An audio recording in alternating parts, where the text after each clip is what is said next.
Today, in the spirit of Halloween, we're going to be making a Frankenstein cupcake cake. Now, this Halloween cake is going to be very different than ones I've made in the past, where it's not going to be scary, it's not going to be creepy, and it's definitely not going to be gory, which you guys know that I love to make my cake super scary on Halloween.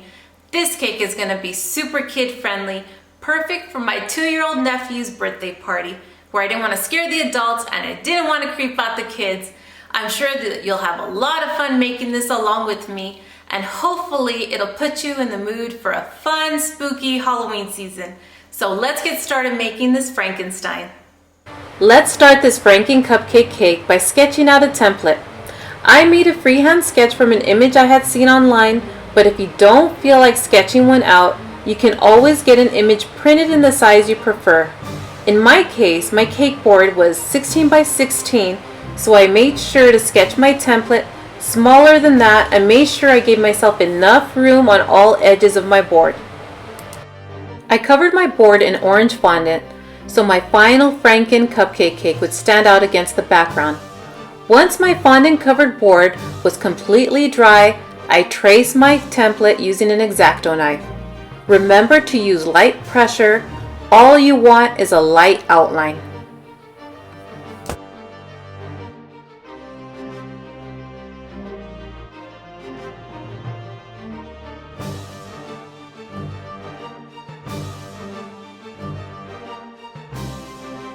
Throughout this tutorial, I'll also be showing you 2 different views, which is great in case you need to see an aspect of this video from a different perspective.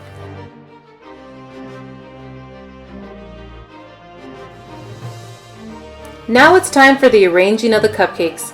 Originally, I thought I'd only need 24 cupcakes for my design, but I did end up needing 29 cupcakes total. I added in the extra funfetti cupcakes, which was fine since I made chocolate and funfetti, and honestly, I'm sure the kids didn't mind at all.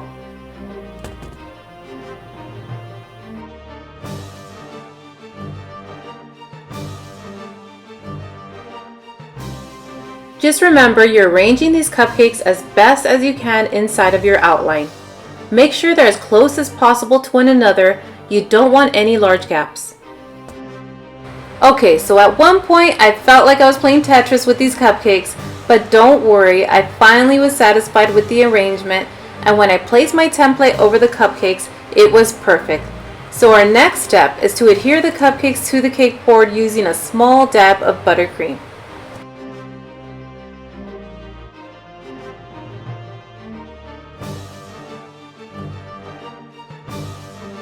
For this cake, we'll be using American buttercream, and for the gel food coloring, I used electric green.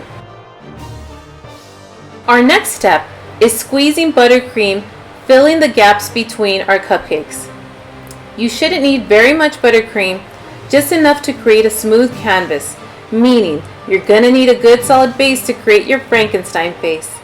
You can also use marshmallows instead of buttercream to fill in the gaps, but I prefer to use buttercream.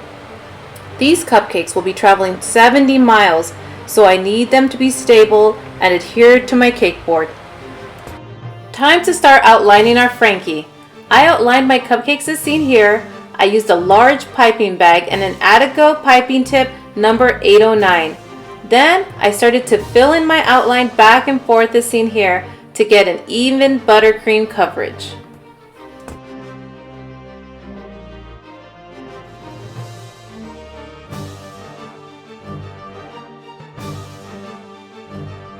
Now the smoothing begins. Using a small warm offset spatula, start to smooth your buttercream. Keep a bowl nearby to wipe off all the excess buttercream into the bowl. Take your time, and there's no need to apply too much pressure. Once you get your buttercream nice and smooth, refrigerate it for 30 minutes to 1 hour.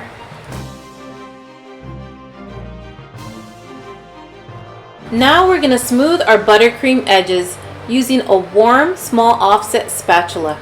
Remember, to warm your spatula, you can either submerge the metal end in warm water or running it under a warm stream from your faucet will work just great. Using the top portion of your template, You're going to trace the outline of his forehead bridge. Lightly use your scribe and gently make your impression across his forehead. Pipe his bridge using that same number 809 piping tip. Okay guys, now we're moving on to his eyes. We're going to use the bottom portion of the template we've been using and use our scribe to make the eyeball outline. Remember to make sure your buttercream is chilled between outlines.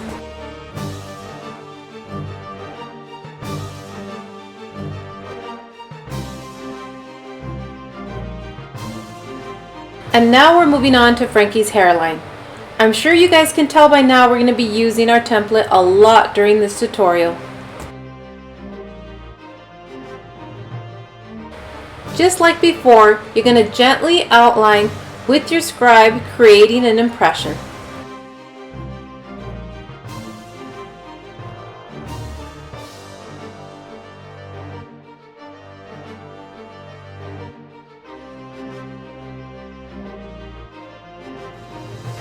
Let's give Franky's hair some color. Start by outlining his hair in black as seen here.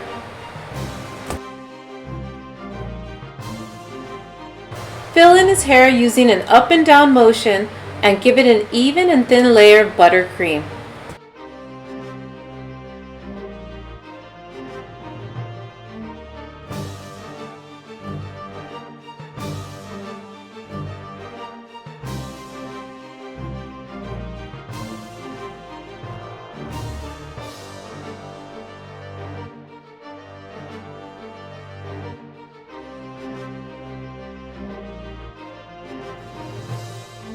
Smooth out his hair just as we did earlier with a warm, small offset spatula. Fill in his eyeballs as seen here. I used an artist palette knife to get into the smaller areas and smooth his eyeballs out.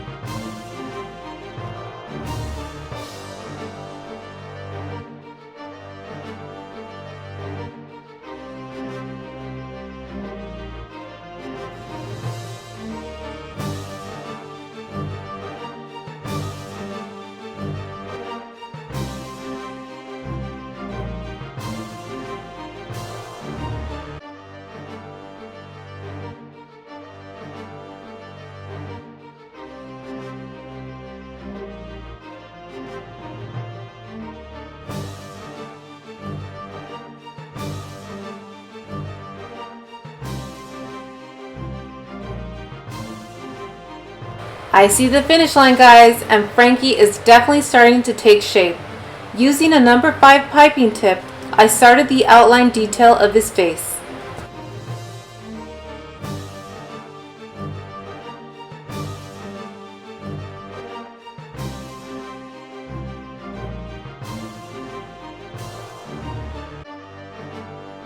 And here, while giving his face some detail, I had a little accident. But it's okay, no biggie, we can fix him, which you'll see me do in a bit. So let's move on and finish the details of his cute little face.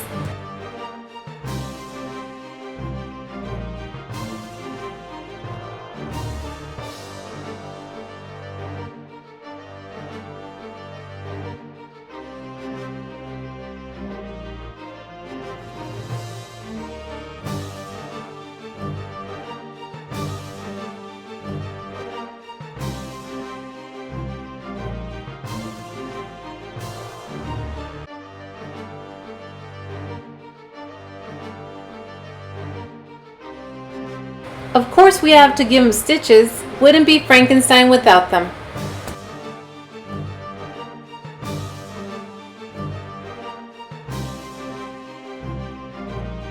By the way, that little smudge of buttercream in the corner, I added to even out his cheekbone, which you're going to watch me do in just a bit.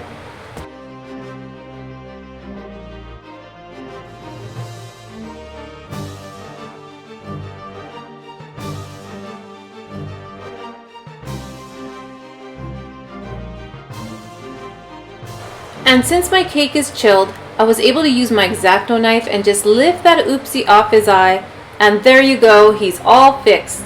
So if you make a mistake, don't panic. Believe me, you can fix most everything when cake making.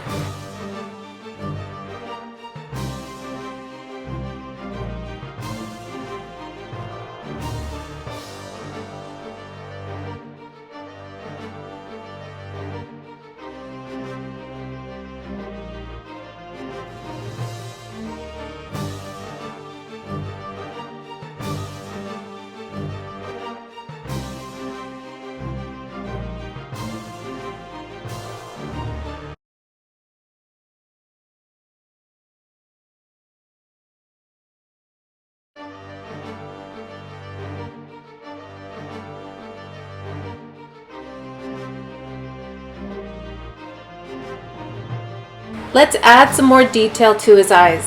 For his pupil and irises, I used fondant and used my template as a guide. So I gave him some bright green eyes and evened out his forehead bridge, giving him that classic Frankenstein look. I also added some fondant sculpted ears and some fondant sculpted electrical bolts. What really brought my Frankenstein to life was the outlining of his face, and here is the process of doing so. And don't forget the glints. The eyes can't go without having glints. Look at how alive he looks now.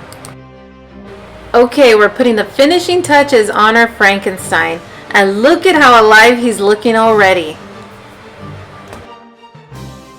Just a couple more details and his face is done.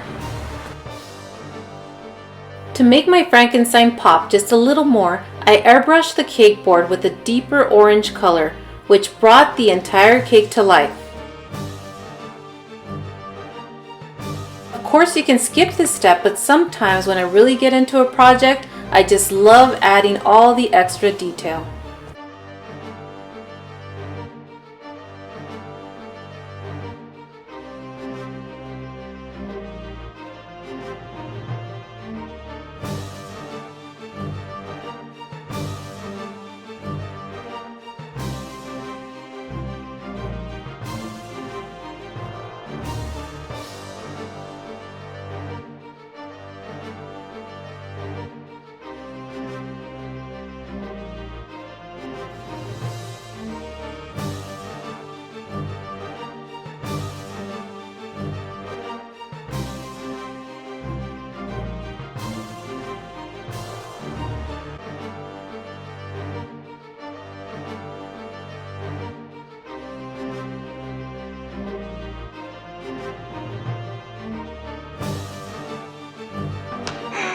Alive! It's alive!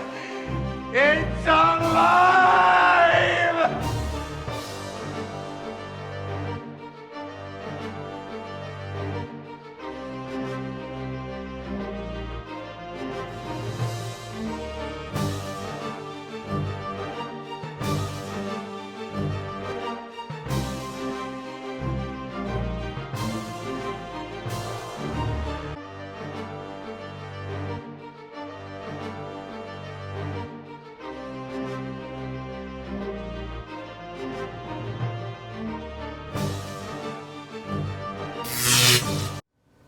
Okay guys, did you have fun making that cupcake cake along with me? I know I had a great time recording it for you. And of course, please tag me in your photos. I want to see your Frankenstein creations. And remember, the most important thing is that you're having fun, being creative, and spending time with your family. And I hope this kicks off your Halloween season in the best way. Please follow me for new videos and like this video if you did. And I will be coming back very soon. Bye!